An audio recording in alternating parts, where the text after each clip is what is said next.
Assalamualaikum warahmatullahi wabarakatuh. Perkenalkan, nama saya Muhammad Farhan dengan NIM 0820425091.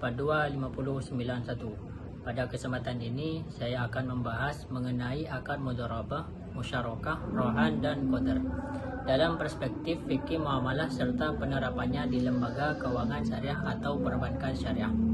Pembahasan ini penting karena akad merupakan dasar dari seluruh transaksi dalam ekonomi syariah. Suatu transaksi dapat dikatakan halal atau sesuai syariah apabila akad yang digunakan memenuhi ketentuan yang telah ditetapkan dalam Al-Quran, hadis, dan pendapat para ulama. Yang pertama, Islam mengatur hubungan manusia tidak hanya dalam bidang ibadah, tetapi juga dalam bidang muamalah. Muamalah adalah segala bentuk interaksi manusia yang berkaitan dengan kegiatan ekonomi, perdagangan, pinjam-meminjam, kerjasama usaha, dan kegiatan lainnya yang bertujuan memenuhi kebutuhan hidup. Dalam praktek ekonomi modern, khususnya di perbankan syariah, terdapat berbagai akad yang digunakan sebagai dasar transaksi.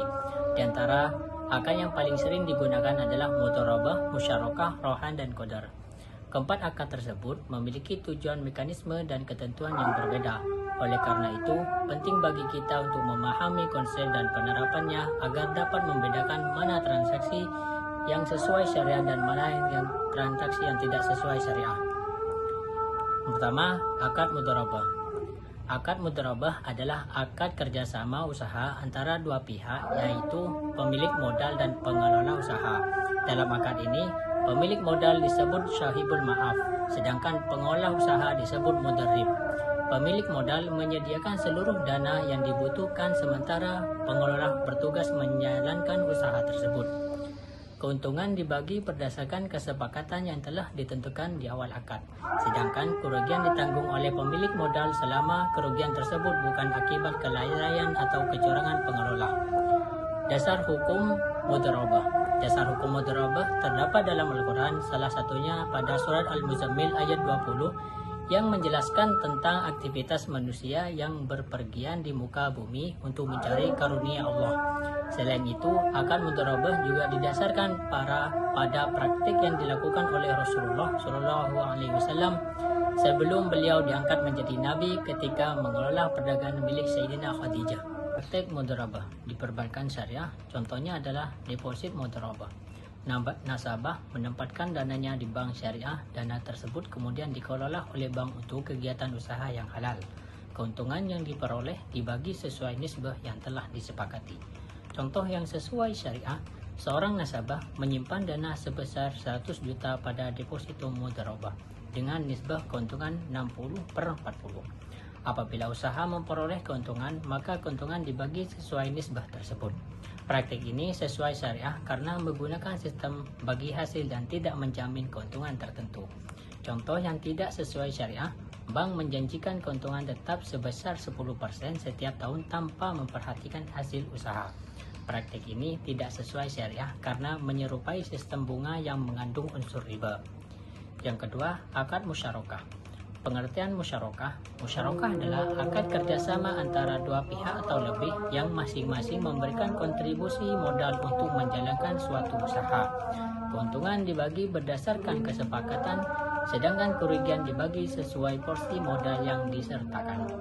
Dasar hukum musyarakah terdapat dalam Al-Quran surah Syad ayat 24 yang menjelaskan tentang kerjasama atau kemitraan. Selain itu, terdapat hadis yang menyebutkan bahwa Allah Subhanahu wa Ta'ala akan memberikan keberkahan kepada dua orang yang berserikat selama tidak ada pihak yang berkhianat. Praktik musyarakah di perbankan syariah. Akad musyarakah sering digunakan untuk pembiayaan usaha. Misalnya, bank dan nasabah bersama-sama menanamkan modal untuk membuka usaha restoran atau toko. Contoh yang sesuai syariah, bank menyediakan modal sebesar 70%, sedangkan nasabah menyediakan modal sebesar 30%.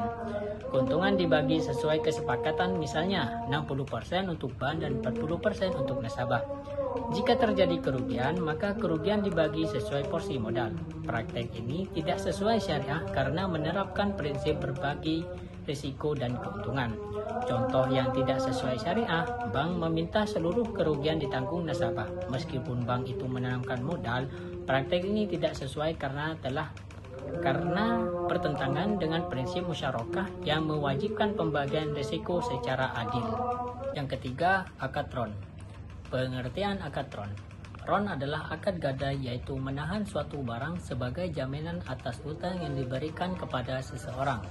Barang yang dijadikan jaminan tetap menjadi milik pihak yang berutang, tetapi berada dalam penguasaan pihak memberi pinjaman sampai utang dilunasi.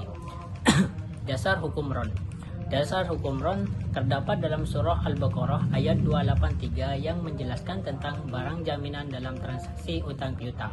Selain itu, Rasulullah SAW pernah menggadaikan baju besinya kepada seorang Yahudi sebagai jaminan pembelian makanan.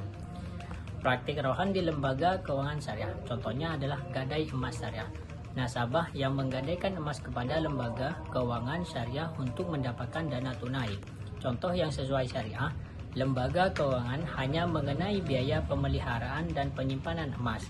Praktik ini sesuai syariah karena biaya yang dikarenakan bukan bunga atau pinjaman.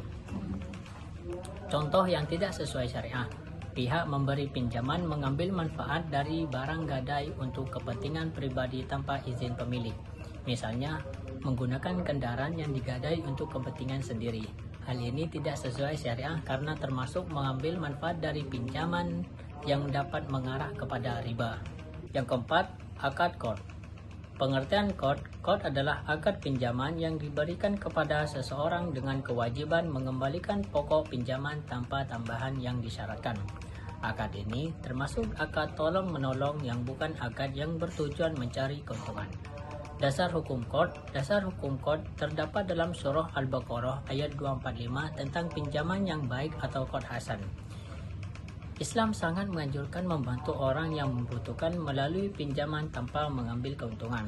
Praktik qard di lembaga keuangan syariah contohnya adalah pinjaman kebajikan atau dana talangan bagi nasabah yang membutuhkan bantuan sementara. Contoh yang sesuai syariah, seseorang meminjam uang sebesar 5 juta dan mengembalikan serupa dengan uang 5 juta tersebut tanpa tambahan apapun.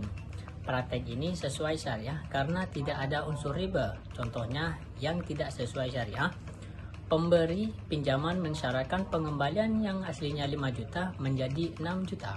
Praktek ini tidak sesuai syariah karena tambahan tersebut termasuk riba. Persamaan dan perbedaan keempat akad. Persamaan, mudharabah, musyarakah, rohan, dan qadar sama-sama merupakan akad yang diakui dalam fikih muamalah dan bertujuan menciptakan transaksi yang adil sesuai syariat Islam. Keempat akad tersebut juga harus dilakukan secara sukarela, transparan, dan bebas dari unsur riba, gharar, serta maisir. Perbedaan, mudharabah adalah kerjasama antara pemilik modal dan pengolah usaha. Musyarakah adalah kerjasama usaha di mana semua pihak ikut menyertakan modal. Rohan adalah akad gadai yang menggunakan barang sebagai jaminan utang. Sedangkan qadar adalah akad pinjaman yang bersifat sosial dan tidak bertujuan memperoleh keuntungan. Dengan demikian, setiap akad memiliki fungsi yang berbeda sesuai kebutuhan masyarakat.